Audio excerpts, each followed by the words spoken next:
Thank you for joining this session on building game analytics pipeline with the AWS serverless data analytics. I hope you already got a chance to learn a bit about few of the services that we have discussed in the previous section on data analytics and data engineering on AWS. And now what we are going to do is we are going to see one more, real world scenario, how you can make use of data analytics in game development. So this is going to be a hands-on session. So I would strongly recommend that you pause the video, whenever you feel like, and go hands-on and try it out of your own. Okay, so that way I feel that the learning would be much more, and you can make best use of this analytics services that we have on AWS. So today we are going to talk about the demand of data analytics and game development and how you can make use of the data analytics pipeline to make faster and smarter decisions in your game development. And we are also going to highlight a solution that we have created to address some of the industry challenges that we have seen in game development. And then, we will also do the demo to show you, how these different services work together. And we will also highlight few of the main components of this solution so that you can get a chance to see all of it in action and also, do it or, implement it of your own. So first, let's talk about what is the business value of having a data analytics pipeline in your game. So here is a Supercell policy. So Supercell is a company that is well known for games like Clash of Clans and Clash Royale. They say that analytics cannot make a hit game, but it can certainly improve it. They say that analytics to them is very important to improve their game and keep their players more engaged. And they have been focusing a lot to improve their game analytics pipeline, for a long time. So here's the high-level demands of analytics. In game, we often see that having an analytics pipeline and getting insights from data can help you do things like creating more engaging games, monetize your games, help with fraud and player investigation, as well as do things like performance monitoring and error reporting.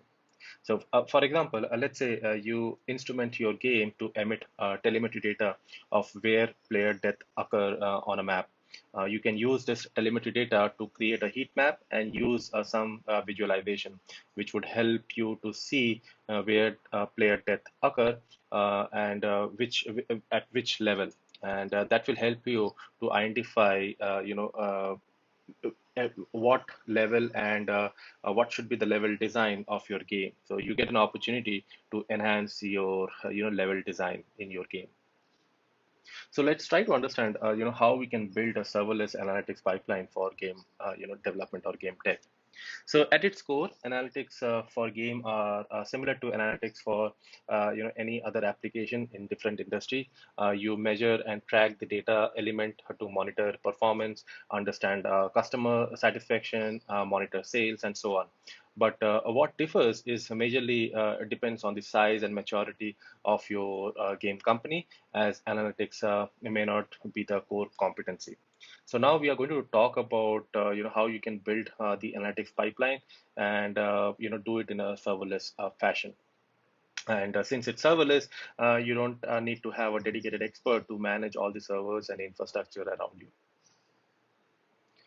So before we jump into the pipeline, one quick question that we often see is, what type of data do we really want to collect? So there are different types of data that we have, like user data and performance data. So on the user data side, we have things like player analytics. So this is all the data that is used to help understand the player as a customer. So things like their purchase behavior, how frequently they are engaged with your game, and so on. And then we have social or community data as well. And that data helps you to understand how player interacts with other members in the player community.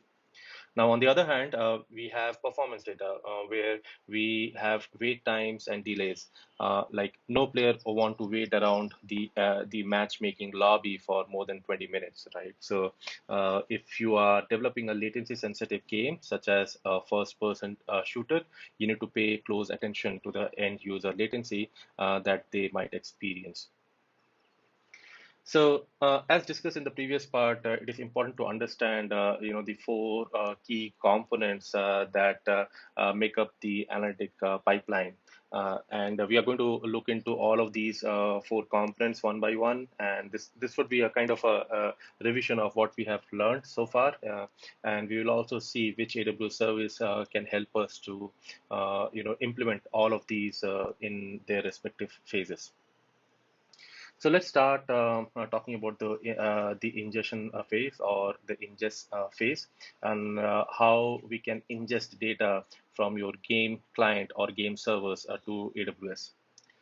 So the first objective is to ingest the game event data from your game into the pipeline, and then we would like to use this data for both real-time as well as batch analytics. And finally, we would like to analyze the data as it comes so that we can analyze the data in real time. So let's see how we can do this. So we can configure a kinesis stream, a data stream, by using AWS SDK in the game backend or in the game client, and then write some simple code to send the game event data to that stream. And we are going to see that in action in the demo in a while. So the next thing we need to look after ingest phase is the store or the storage. And you might have guessed it, how we can implement this. We can create a data lake using Amazon S3 by creating a S3 bucket, and then we can set that bucket as the destination for our kinesis stream. The only thing we need to make sure is the kinesis stream is partitioning the data by timestamp as it dumps the data from the stream into the S3 bucket. So, so far we have looked into ingest and store phase of our data analytics pipeline. Now it's time to look into the third phase called analyze. The analyze phase looks different for real-time analytics and batch.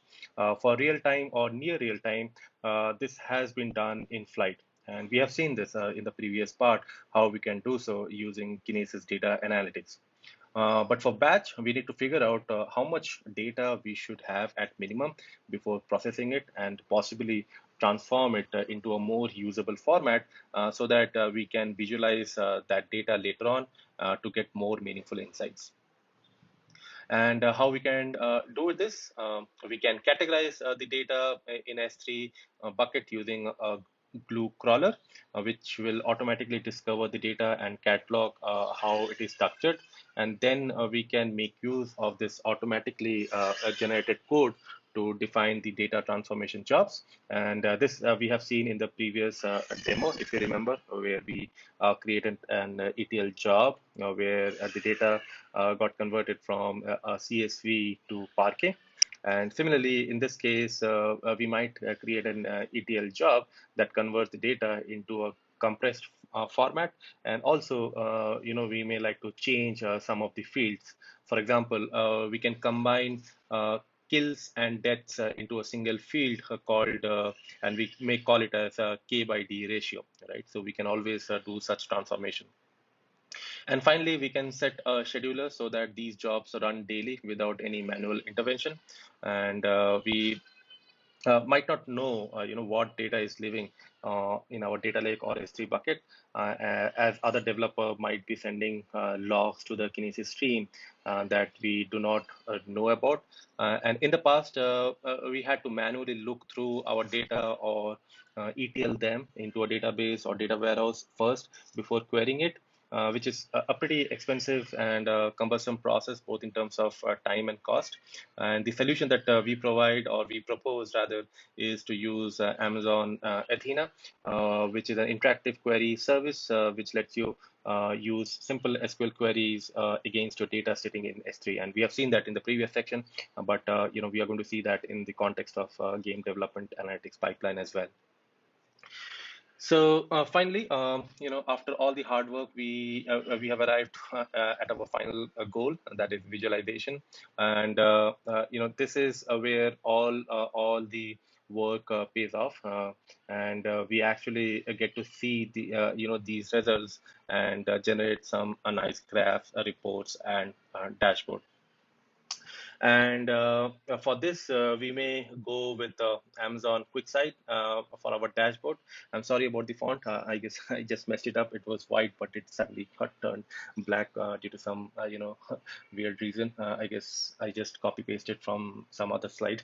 Sorry about that, but I guess you get the idea, right? So using QuickSight, you can easily create sophisticated graphs and visualization of your data, which we have stored in S3.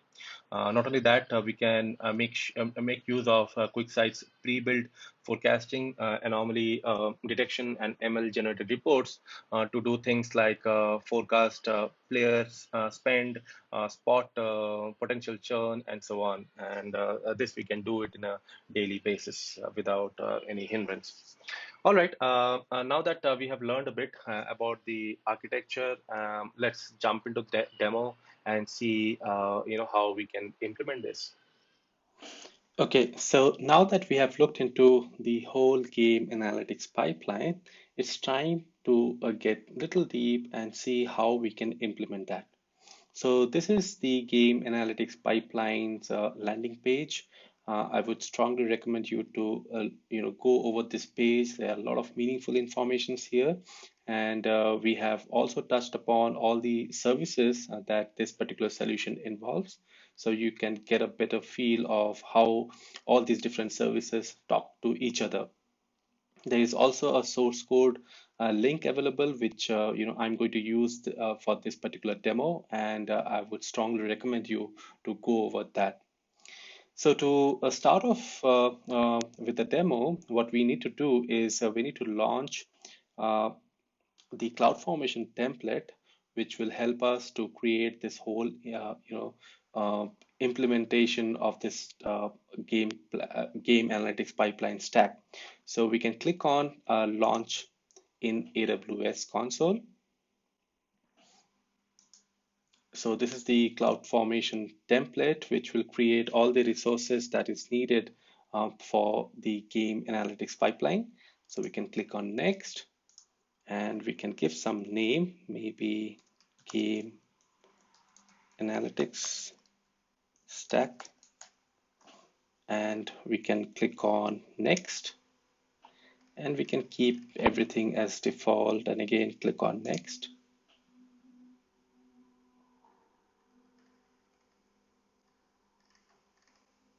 And then we need to come down and click all the check buttons and click on create stack. So I'm not going to click on create stack because I have already created that stack. So I'll close this window, and this is the game analytics pipeline stack that I've created, and there are lots of meaningful information we can get in the output, which we are going to use in our demo. Like it will give you all the information in key value pairs, and we can see that this is the S3 bucket which it has created. Then this is the kinesis data stream ID, and this is also we are going to use. And then we also have test application ID. So this is the application that is going to be used for testing. So now the first thing is to generate some data. So obviously in a demo, we do not have any game to stimulate. So what we have done is we used this GitHub repo, and inside that, if you go to source and then demo, we have a Python script which can help us to generate some fake events or fake data. So I'm going to run this from a Cloud9 instance.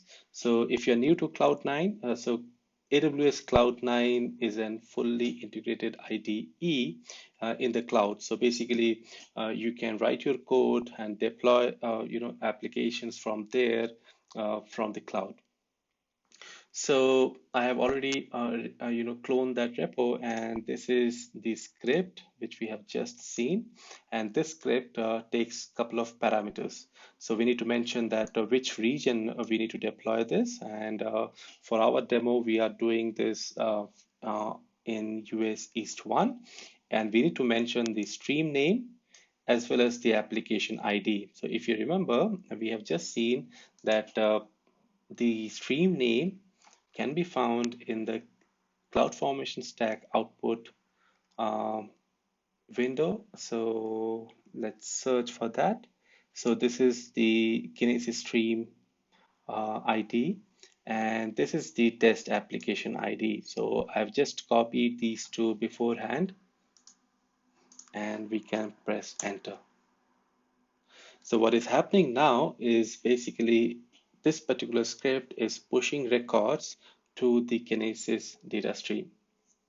So now we can go to Kinesis and see that how the data is coming. Okay, so I've already opened this. So you can always go to services and search for Kinesis.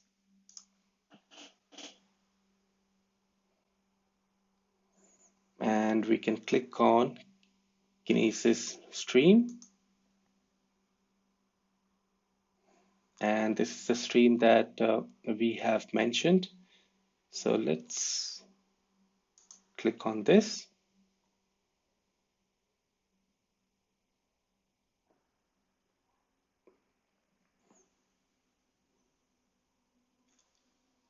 And we can see that under monitoring, we can see how much data is coming. And since we are pushing some data, we can see that there should be some traffic in the put records.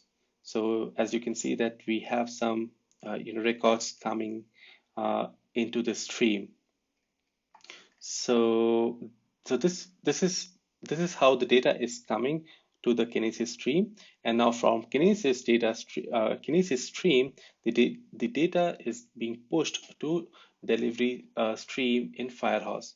So let's go to Kinesis Firehose.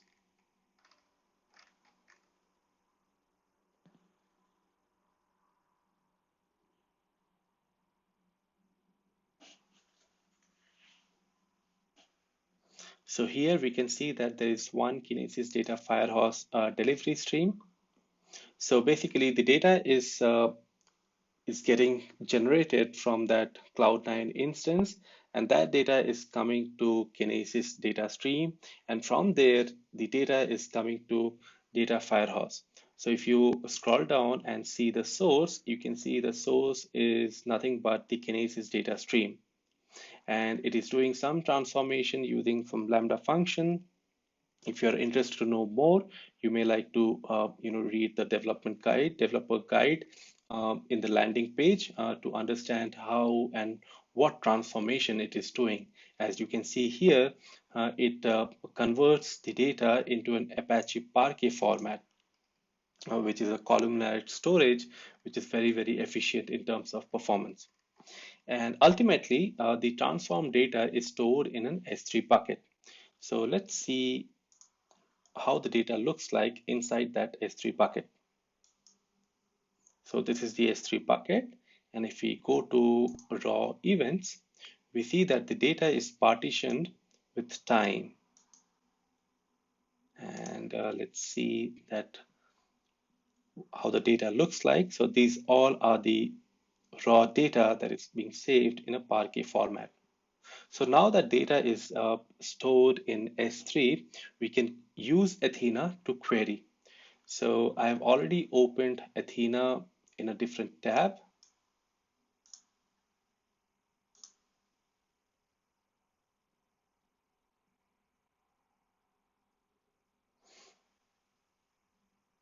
And here, if we select the database,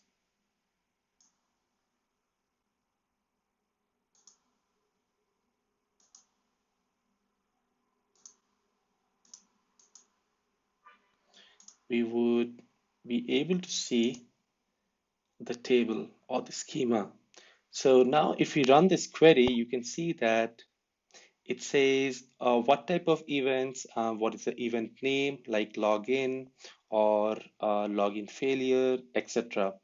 And it also gives us the timestamp, so we exactly know that what is going on with your game, for your customers or with respect to players. And it also gives some very detailed information in the form of JSON as metadata, which we can always use for further analysis. Not only that, we can also use some saved queries. So if you click on saved queries on top, and you can use some of these saved queries to do a quick analysis of your data. So let's try one. So let's say, let's try this level completion rate, and we can double click on this, and it will, that query will come in the editor. And let's try to run this query. And we can see that what is the level completion rate for different levels.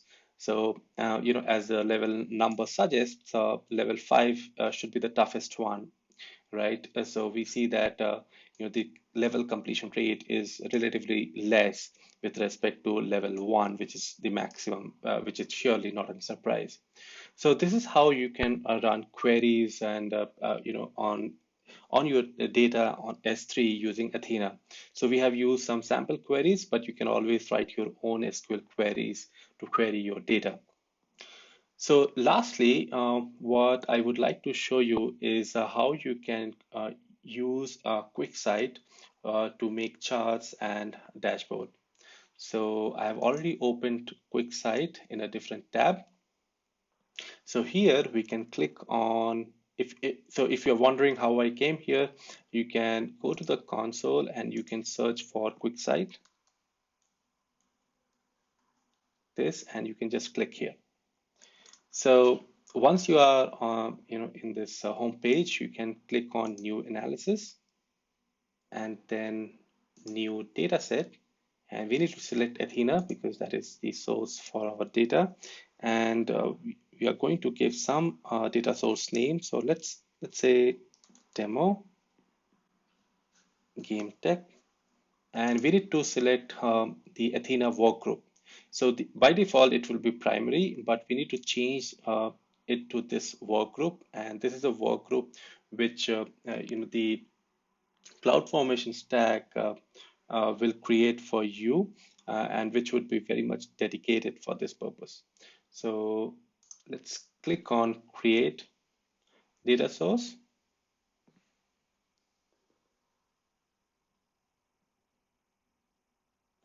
We can select the right table.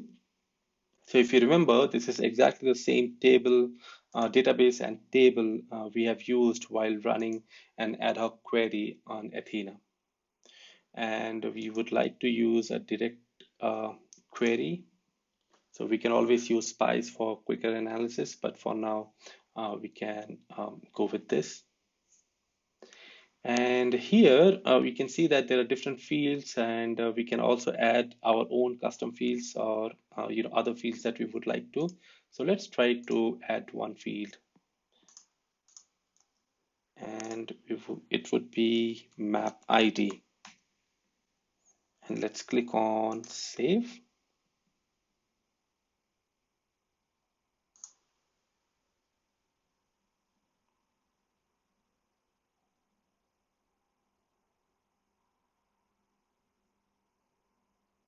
So now we can see from this chart, so let's do one thing. Let's first change the chart type to a pie chart. It would be more soothing to look at. And let's first remove the nulls.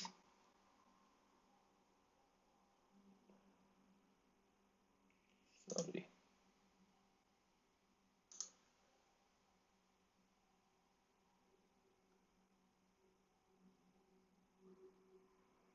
I guess. Okay, so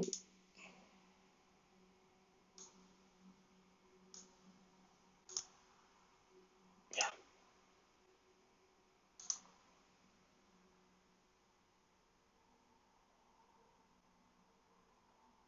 So here we can see that how our games are being used by the players and what is their favorite map ID. So whether it's warehouse or castle or airport.